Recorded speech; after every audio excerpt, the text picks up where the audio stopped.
So let's get started. So this is the more like random report I got from the internet, and it is very clear there's a lot of data coming, and more data will be coming, but only 30% of the data they are generated at the real time, but only single digit, maybe 1% of the data is analyzed in a meaningful way. So as Kishore mentioned this morning, the real time is a strong need. It is expensive if you don't do real-time processing, right? And there's so many different choices for you to easily connect your data source to a central message bus, such as Kafka, Pulsar, Repanda, WarpString, on and on. So compared to 5 years ago, 10 years ago, it's much easier for you and much cheaper to consolidate the live data in Kafka. Then the next question is how to process them easily without hiring a bunch of expensive engineers and worry about the high infra cost or cloud bill. So that's the topic about today. And because we are in this RTA, the Real-Time Analytics Summit, so let's talk about why using SQL for the RT data, right? So I will skip some of the stuff, but I guess the real key reason is assuming people in this conference know what is Kafka. And Kafka is so easy to use, and they build a very good ecosystem. For example, Kafka Connect, Debian. So today, it is very easy for you to load your data change from your Oracle, from your MySQL, and send them to Kafka using Debian, right? So the data is already live in Debian in Kafka. Then why you have to wait for something like dbt or Airbyte for the next batch job, right? The point that is, if more and more live data is available in Kafka, then if you can have an easy way to process them, SQL might be the best option because it is relatively easy to learn SQL via other API, and it is easy to hire people who know SQL. And other reasons why SQL is a good fit for real-time data is it is reliable, right? Otherwise, you have to start your Node.js or Python script. You handle a bunch of error handling, about auto memory management. But if you leverage a SQL engine, then that engine vendor, they take care of all the HA, backup restore, and usually it's faster because people who build a database, they have very good understanding about the algorithm, about the data structure. So when you run SQL to process data, usually it will be faster than you just run your code in Java or Python to process data one by one. And also, it's very easy to use. It is powerful. It is declarative. So you can easily maintain it. Let me just show you some of the use cases. Again, in this morning, Kishore's the keynote share some of the very common use cases, such as Uber or Stock. And when Timeplus work with our users and the client, we already work on a lot of different use cases. For example, for the data engineering side, some simple things like you want to transform data in Kafka topic from one way to the other format or send to the other topic. You want to move data from your OLTP, such as MySQL, to ClearHouse. You want to do some data cleanup, removing some sensitive information. You want to build a live dashboard. So there's a lot of things you can do, use SQL and Kafka together for data engineering problem. There's other problems such as fintech. You want to figure out what's the live transaction pattern, whether there's any signal you want to capture to guide you how to using algorithm to sell or buy. There's some security on the IT side. For example, if you monitor the live traffic on your internet gateway, on your application server, you will figure out whether certain IP suddenly send you a lot of requests, and you can figure out maybe someone is trying to do some DDoS for you. Right? And they require fresh data, but also require a good SQL engine for you to do high cardinality group by. So IoT, customer care, AI, ML, so all those problems can be nicely solved by if you can understand what's going on in the live data. And the SQL probably will be the best tool for you to easily see the value without hiring expensive engineer or set up an expensive cluster. So use cases is always interesting, and feel free to come to our website to see more use cases. And I promise I will give you a lot of caffeine in this talk to keep you guys awake. So there's dozens or even hundreds of ways to make a coffee, right? I'm a big fan of coffee. And similarly, to query data in Kafka, there's quite a lot of tools. Some tools in SQL, some tools in Python, in Java. And this diagram just shows some of the different ways to make coffees. I will say there's a similar, maybe even more way to query data in Kafka using SQL. And Guy and I am going to talk some of them. And we categorize them by whether they're doing streaming processing, whether they also handle the historical data, which is more like a streaming database, or it's more real-time database, but don't really focus too much on data streaming. And also, we add an extra layer about, or dimension about what is the primary language they implement. Again, primary language may not mean a lot, but it means something regarding how you familiar with the setup, how you tune it, how you troubleshoot it, and also regarding what's the footprint and the performance. Sometimes it's also strongly influenced by the language they implement. So the first thing I want to mention is Flink, right? Because this is my impression for Flink SQL, right? It is a fancy espresso machine. If you know how to tune it well, you can make a very delicious coffee, but you need to be very experienced and to know all the parameters, and it can be very expensive. Yeah, Apache Flink is almost the de facto standard to apply streaming processing in real-time data, but it's not the only option. I will explain why. So this is a project coming from Flink. Flink originally is a data stream and data set API, and they have a multiple layer, and the SQL is on the top layer. So the goal of the Flink SQL is to make Flink engineer easily to express their logic without writing Java code. They can just using the SQL, ANSI SQL interface, and they will translate to the low-level API. And you can do, no matter it's basic mapping or data transformation, or you can do more advanced stateful processing. And this is give you just a rough idea about what's the experience. You using SQL. This is more like DDL. You create a table. You put multiple columns. You also set some properties. Say, I want to talk to Kafka. What is the Kafka broker URL? What is the topic name? What's the offset? Do you want to read from the earliest or read from the latest? What's the format? So start from Flink SQL. Many other systems using the similar way. You can use SQL to easily describe your table schema or the column schema, but also what's the data source for your Kafka. Then this is give you, I don't have time to go over the details, but this is more like high-level coffee tasting note. Say, Flink, I guess the 4 is the highest score. So it has awesome community for sure. It's been there for 10 years. If you are lucky to go to Berlin this year to join the Flink Forward, it will be there celebrating the 10th year's anniversary. So it is building a very good community. The real-time part is 3, which is good, but some systems like Timeplus can be faster than Flink. And they do very good on the streaming side. They don't really focus too much on the historical side because they don't really have a storage. It's more focusing on the streaming computing side. Join large scale is really their strength, but it's not lightweight. If you start learn Flink, there's a lot of stuff to set up, to choose a JDK, choose a version, and you might start it from command line, and you want to connect to Kafka, and oops, there's a class not found. You needed to download the other Java file about Kafka and put it into somewhere else. So there's a lot of setup. So it's not very easy to use. It's not that lightweight. And just to bring more fun, I have this video coming from Kafka Summit London.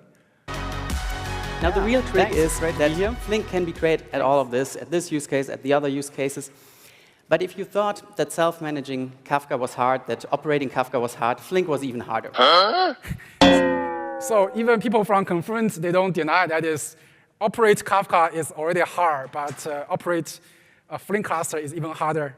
So if you want to do it by yourself, yeah, good luck. You have to check a lot of menu, answer questions, keep checking if this version works in this way. But you don't have to. But before I talk to other solutions, I also want to talk about ksqlDB. Again, in the coffee theme, it's more like this is Coca-Cola with coffee. So it's combined. The reason I bring that is Kafka a database? This is people search all the time and talk about all the time, and there's a lot of debate. I guess the general conclusion that is Kafka itself is not a database. Using ksqlDB might be, because they can use ksqlDB as a compute engine to read from Kafka as the storage. Then the similar syntax. But the coffee tasting node is, OK, it has some nice part about, so you can read data in Kafka or write to it easily. It works very nicely with Kafka Connect. And it can support both pull-based and push-based query. And it is also can support some of the stateful stream processing. But also have even more items in this in the downside.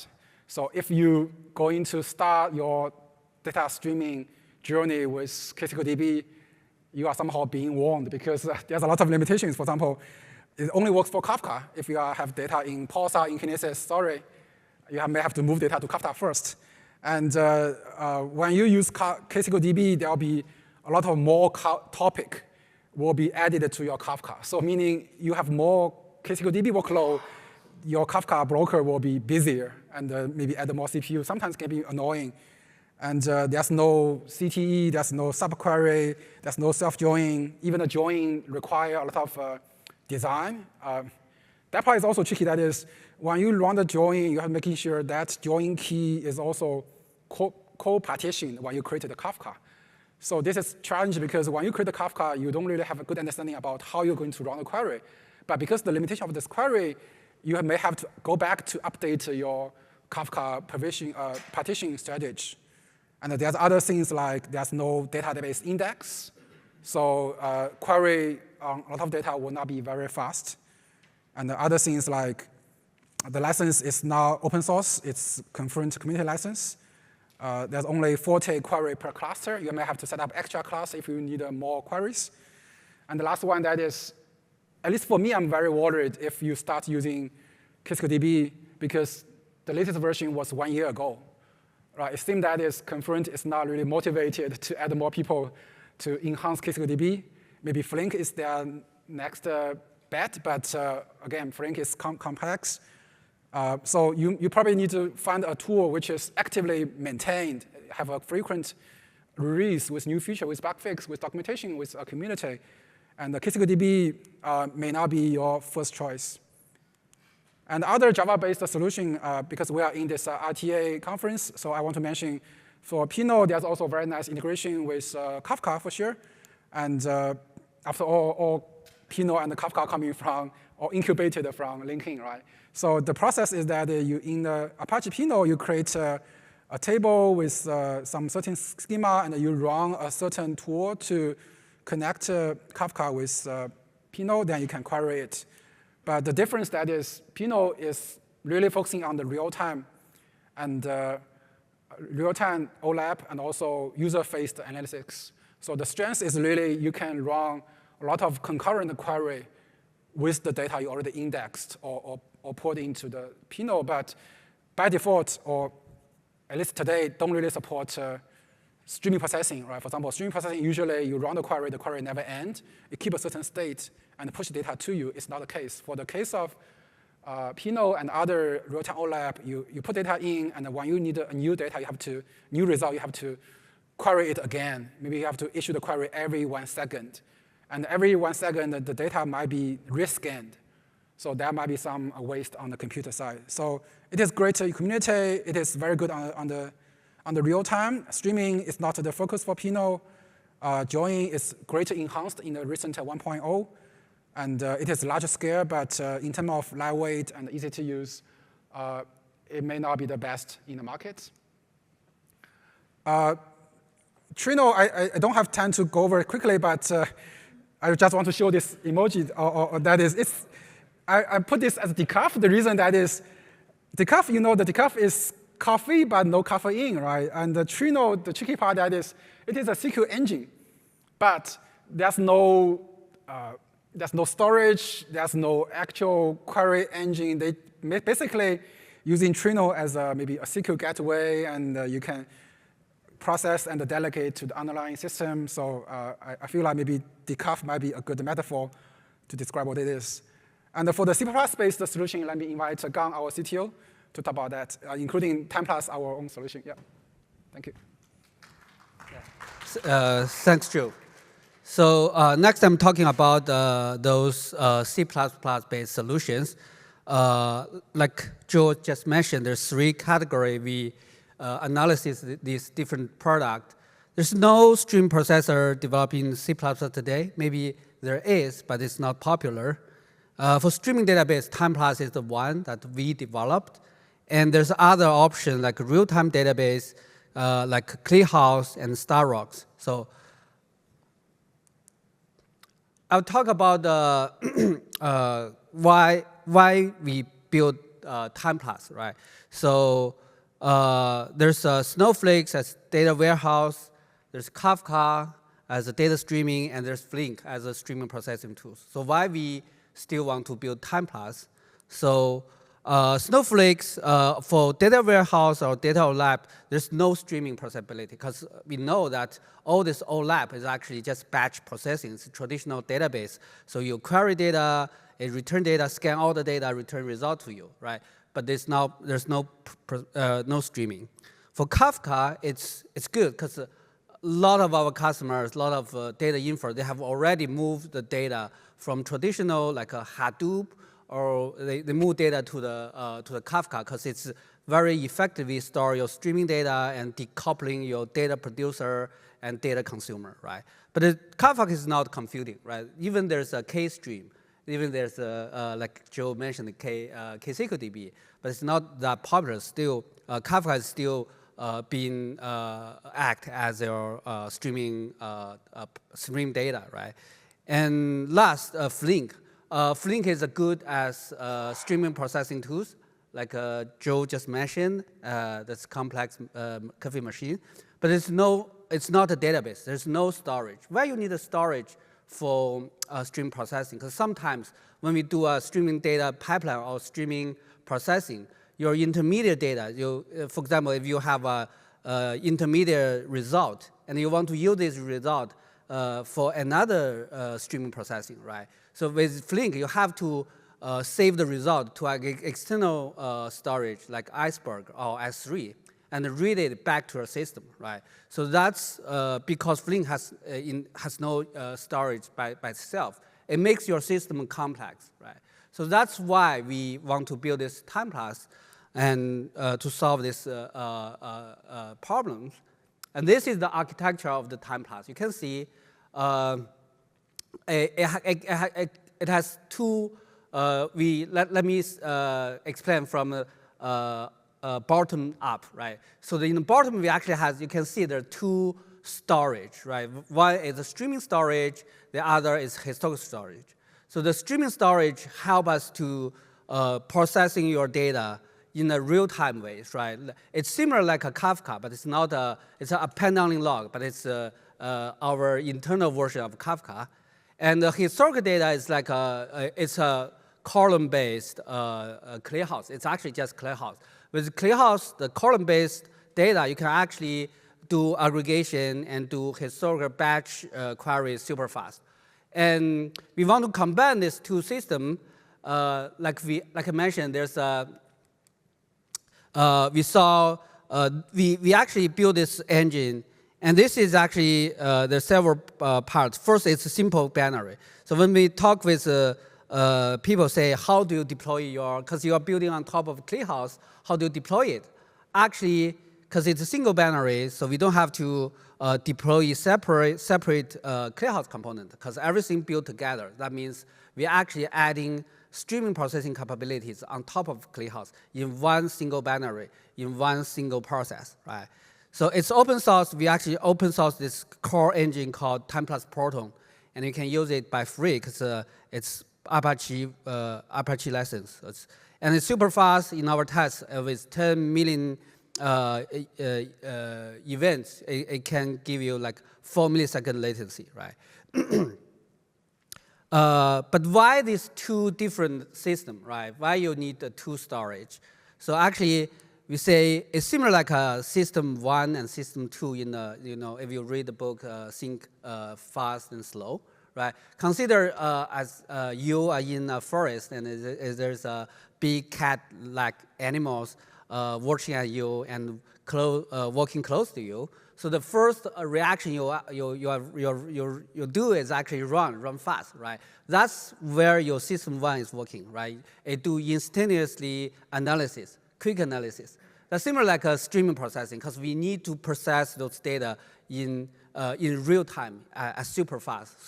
So you cannot make analysis when this big cat animal watching you. You say, oh, whether this is a tiger or lion, whether it is hungry or not, whether it will eat me or not, right? So you don't do those analysis like system 2 is working, right? So do some thorough logic analysis. So that's our Timeplus design with two different systems. When you need real-time data, we switch. You can see our SQL engine switch to the real-time, give you the real-time result. When you need run a report or scan some historical data, you switch to the system 2, which is the historical storage built on top of ClearHouse. So talking about Kafka, actually, Timeplus do has a Kafka external stream. So you see we just read the Kafka in real time, and you create an external stream, and we can query it. So to be simple, it's similar like technically it's a combination of Kafka, Flink, and ClearHouse in one single box. So here are some queries like a streaming tail is actually just like everything from your stream, but it's actually pushing result to you. Because if it's streaming processing, the data is unbounded. You get all the data in real time. It never stops. And you can also switch to the system 2, like I want to run this table query. It's similar to just run a traditional OLAP query. And then you can do global aggregation, which means you can actually scan all your streaming data in a Kafka, right? So there's a difference. If you run the, we talk about the ksqlDB, we talk about the Flink. So who of you use Flink SQL? Okay, some of you. Who use ksqlDB? Oh, one, okay. So like, actually there's some little difference when you scan all the data using these different tools. With Flink, actually, when you create a table, you specify your offset. Say, I create this table, and the offset is from the earliest. Then you scan all the data, right? In the ksqlDB, there are actually settings. You set scan option to earliest or latest. It's a separate option you need to set. But at Timeplus, we actually can specify the time range. You don't need to specify. When you scan the data on the Kafka topic, we can actually do it at query time. So in each SQL, you can specify, I want to scan from the earliest, or I want to scan from a specific time offset, right? Or if you don't set, you can also scan from right now, right? So that's the global aggregation. It will scan all your data for you in real time. And there's window aggregation because with streaming, all your data is unbounded. If you keep running that global aggregation, your memory will blow up because there's always new data coming. So usually you use window aggregation to run the data. And the substream means we want to separate the stream into some substream to the analysis per each substream. For example, in this case, if you have car data, I want to analysis how each different cars is working, right? There's late event handling. That's typically we use watermark in streaming processing. There's time travel, like I mentioned. We specify the time range, so you need to know where to scan your data, right? So, and lastly, is string drawing as well. String drawing is the most complex topic, But yeah, there is streaming drawing. If you're drawing in Flink or in ksql, actually, there are a lot of limitations in ksql for drawing as well. So talking about coffee, Joe is the expert. But basically, we say Timeplus mocha because it's similar like a two flavor, right? The ClearHouse historical query is just the main flavor, but we add new flavor as to the coffee, like a cocoa or chocolate flavor, right? So which is the streaming part. Okay, I skip the coffee notes, maybe because Joe will summarize that. Like I mentioned, Proton is our open source engine, and also there's a SaaS version of Timeplus where you can have a lot of different data sources. You can have a very interactive streaming SQL console. You run the SQL, and they give you the result in the real time, because in this case, the table is actually a live table. Because, like I mentioned, the streaming data is keep running, keep processing your data, and your data processing result is keep coming in your table. And there's a data lineage, because when you build your complex query, your lineage can grow even more complex. You need to understand how your business is working. And last, there's a dashboard feature. So it's actually real-time dashboard, because there's no video, so you don't see the change, but it's actually live table, live geomap, live line chart, something. Everything's live. Okay, and then talk about a little bit about ClearHouse, because actually, as I mentioned, Timeplus is actually built on top of ClearHouse. ClearHouse is a good option if you want to query Kafka data as well, because there's a table engine called Kafka table engine in ClearHouse as well. But the difference is, like ClearHouse or Pinot or these real-time database, there's no streaming. That means when you create this table engine, it can actually do a batching. If you run a query on this table engine, this Kafka, it actually scans all your data and give you a result. There's no streaming. There's just like take a Kafka topic as your database storage. But there's no streaming, because when there's new data, it won't change your result. But you can create a materials view, do something similar. Okay, so another way thing you can consider is actually the click pipes.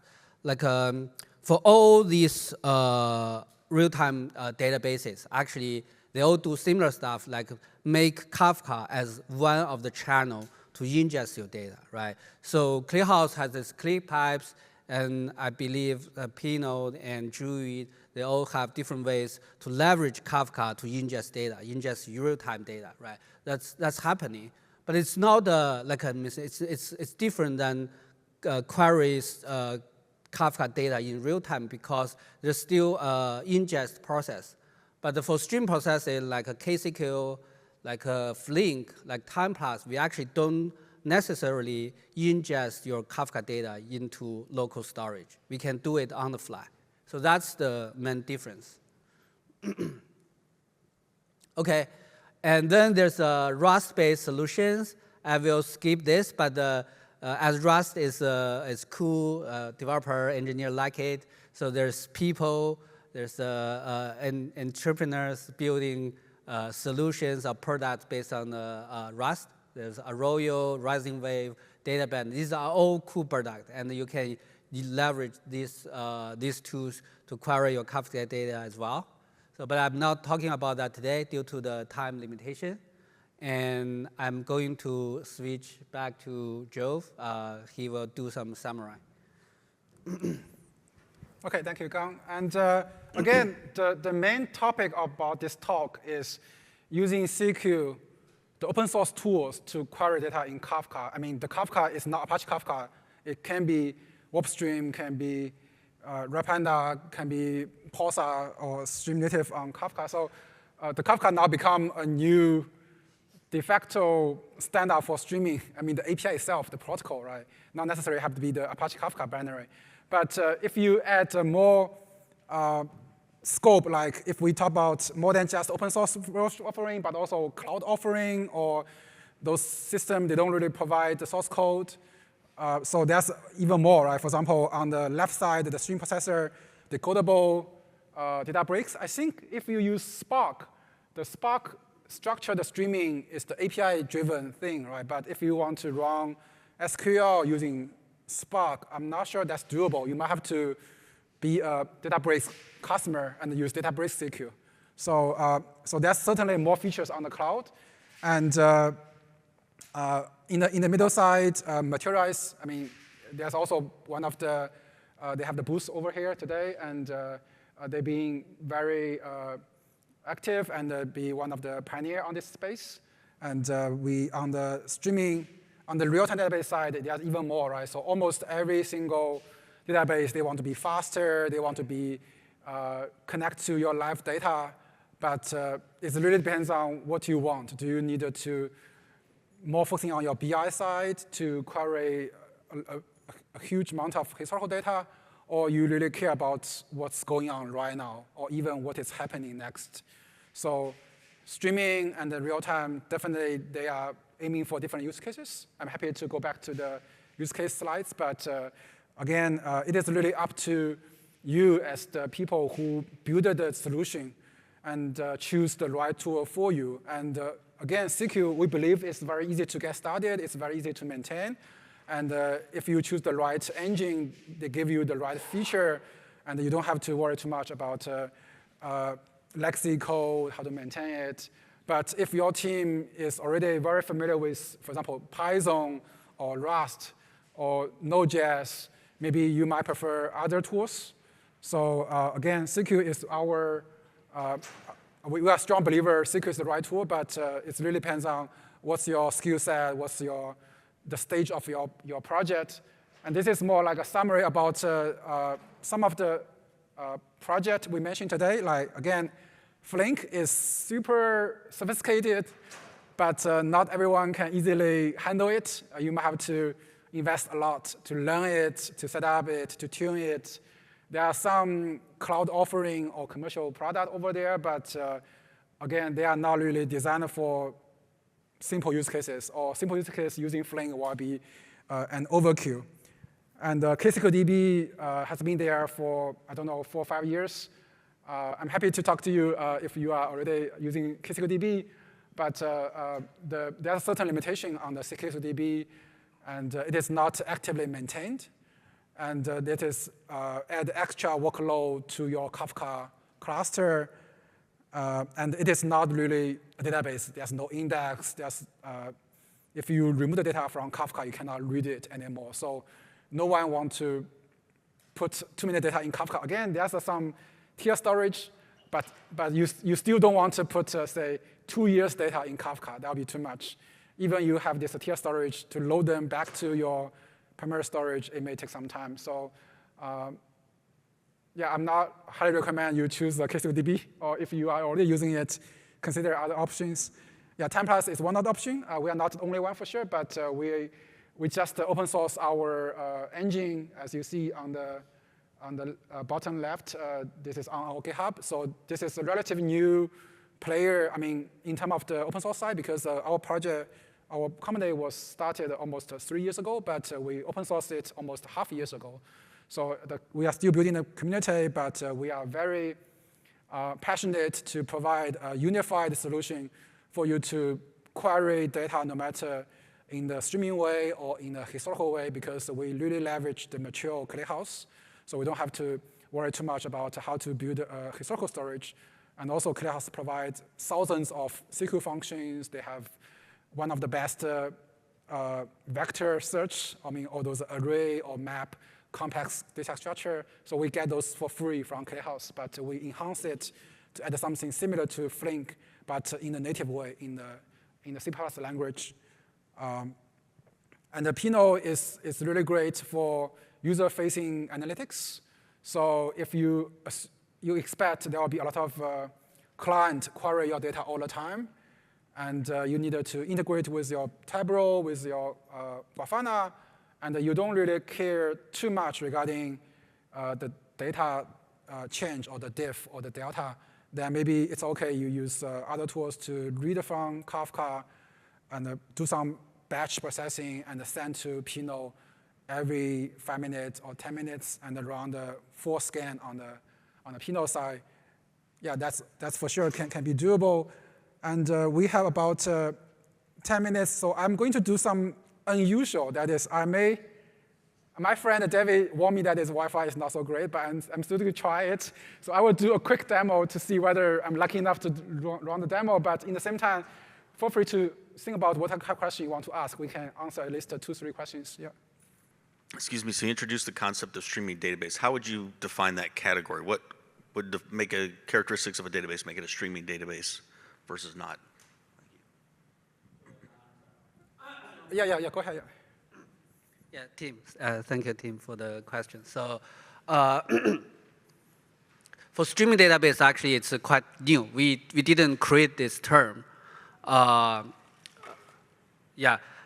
to me, my understanding as a developer, so first, there's some criteria to be a streaming database. First, a database is something you can store data, right, in some way. You can query data in some way. And the query usually is SQL, because most of the database provides SQL. But there's some other, they call it database, they don't use SQL. They use SQL-like language, but that's fine, right? So most of, and about streaming is a key, is actually, for streaming, it means it processing data in an incremental way, in a continuously way.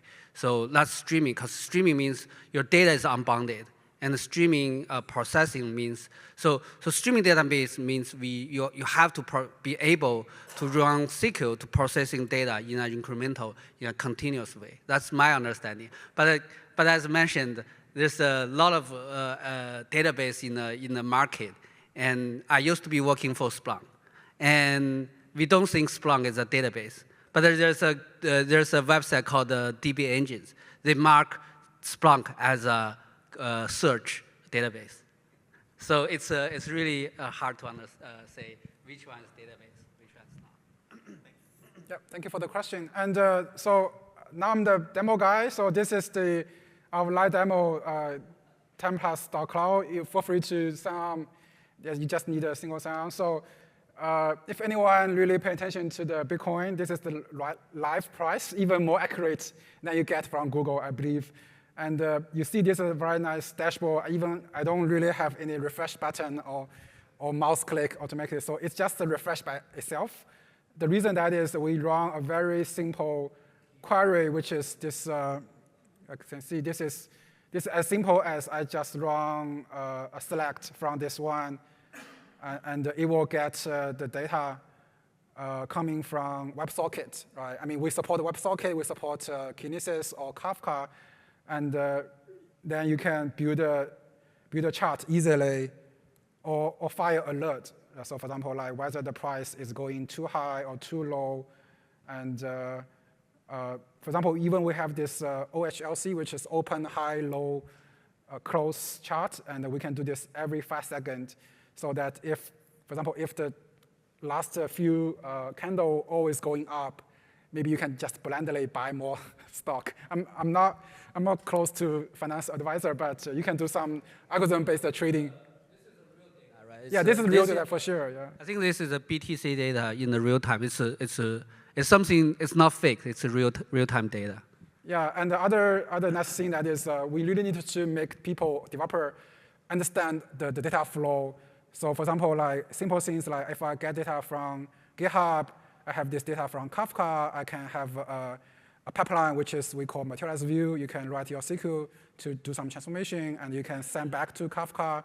Or you can, for example, you can get data from Kafka, you can join it with a table in ClearHouse as a dimension table, and do some enrichment and send the results finally back to ClearHouse. So ETL can be very easy to understand, so it's a very common use cases, but I think many people today, they use stream processing for security, for algorithm-based trading, for almost everything, right? So as Kishore mentioned this morning, it is very expensive if you don't do streaming or real time. So more questions? We might have 5 minutes for maybe 2 or 3 Hey, questions. thanks for the presentation. I was wondering, at some point, I guess you will need to flush the streaming data to the ClickHouse data somehow. How do you decide when you want to flush? Yeah, thank you. Yeah, very good questions. I didn't mention that before, but there's a background merge happening. So the data first entering the streaming style, like I mentioned, and there's a background merge job that reading from streaming style and save to the ClickHouse, the historic style. And there's a little latency, like for your real-time data. In real-time style, you can query it immediately. But for the historical, there's like a 1 second or several second latency. That means the data will be there after 1 second. I have a 2-part question, if that's okay. Sure. So the first question was, the architecture looked a little bit like a Lambda architecture. Would you say that Timeplus is kind of an opinionated implementation of a Lambda architecture? Yeah, I can do a quick answer. I actually recorded a session with Chris Jenkins on the Developer Voices podcast. And the way he positioned this topic is Lambda in a single box or a single atom, because it's very interesting that is we provide both the streaming query or serving layer and the batch serving layer in a single binary. So we are, or maybe Kafka in a single box. But I mean, again, as a user, it's very easy to use. Yeah. Yeah, that. I have a different opinion on this, because for Lambda, you actually have 2 different code lines. So for example, your batching code line and your streaming code line, and these 2 codes are different. But in Timeplus, even it looks like a Lambda, right? It has 2 systems, but the SQL are same. Because when you run the streaming SQL and the batching SQL, they're actually the same SQL engine, and you can run the same SQL to run the same stuff. Only difference is that the table function, but the SQL is same. So you don't have to maintain 2 different code. It's same code for your streaming job and the batching job. And my second question was about ClickHouse. So I might show my age here, but I'm kind of more used to like Parquet as a pretty good format. Was there advantages to ClickHouse that made you choose that? So you mean the Parquet? You might concern about the format as a Parquet, or? Oh, just why ClickHouse? Yeah. So a couple of reasons. One that is, again, my nickname is Jove because I'm a big lover of Java lover.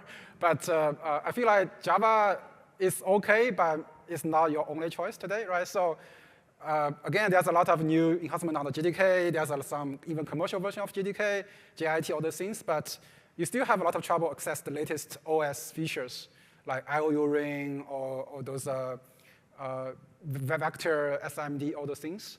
So using C++-based engine like ClickHouse give us this ready-to-use thing. We don't have to reinvent the wheel. And also, ClickHouse supports thousands of SQL functions. Right, so as a SQL user, you really need a different function to get things done. Like I want to get the biggest number in the array. Yeah, you can write a user-defined function, but there's extra effort. But for ClickHouse, they have so many different SQL functions. Every single codec or index, they have a lot of different choices, like delta, double delta. So, and also the community is great. And also it's so fast and so efficient. So all we need to do is to add this streaming layer on it and also do some unified stuff. So we can have a one query to query both the streaming part and the historical part and do them join together. Yeah, ClickHouse is great. We choose it to making sure we can don't invent the wheel when we build this unified system. But again, today there's some other solutions. Maybe I noticed Data Fusion just graduated as a top-tier Apache project. So maybe for Rust user, maybe that can be an option. But again, we are very happy to work together with ClickHouse. Yep. Thank you. Thanks. So before I kick off by this stage, we, as I mentioned, that is we open source our core engine in GitHub. So let me do a shameless kind of promotion. That is, if you can visit our GitHub repo, which is Timeplus.io,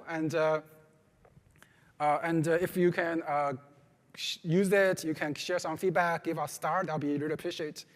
And overall, the streaming processing is a very big thing, and there's a lot of concept. There are a lot of moving parts. Our mission for Timeplus is make this very easy to use. So get started with Kafka, with Timeplus, maybe with Trino, and then let us know. Let's make this stream processing even better and easier to use. Thank you, everyone. Yep.